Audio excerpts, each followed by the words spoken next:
আরে কি সাবান দিয়ে হাত ধুইতেছেন আপনি? এটা রাখেন, এটা রাখেন। আপনি এই সাবান দিয়ে হাত ধুন। কেন? সবাই তো এই সাবান দিয়ে হাত ধুইল। সবাই এই সাবান দিয়ে হাত ধুইছে তাই বলে আপনারা ধুইতে হবে? আপনি এইটা দিয়ে হাত ধুবেন কারণ এটা একটা স্পেশাল সাবান। কি স্পেশালিটি এটার?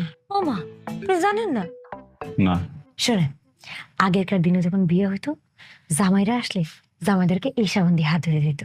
তারপরে ধরেন যে বিদেশে থাকে, অনেকদিন পর বিদেশ থেকে যখন জামাই নতুন বাড়িতে আসে, তখন ওইসব জামাইদেরকেও এই সাবান দিয়ে হাত ধুতে দিত। তারপরে ওই যে বড় বড় চাকরি করে না, সরকারি চাকরি দিবি, ওই জামাইরা যখন বাড়িতে আসে তখন ওই সাবান দিয়ে হাত ধুতে দেয়। আরে আমি কি করতেছি, আসল কথাই তো কইতে ভুলে গেছি।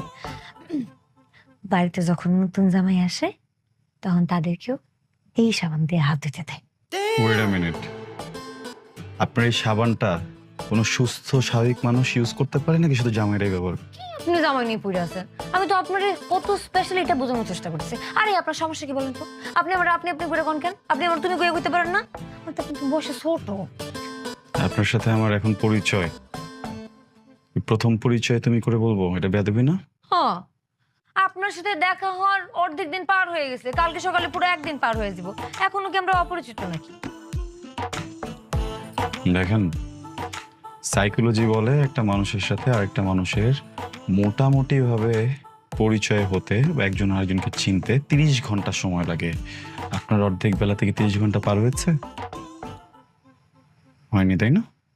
30 ঘন্টা যাক, তারপর যোগাযোগ করবেন জামাই বিশেষজ্ঞ। Thank you.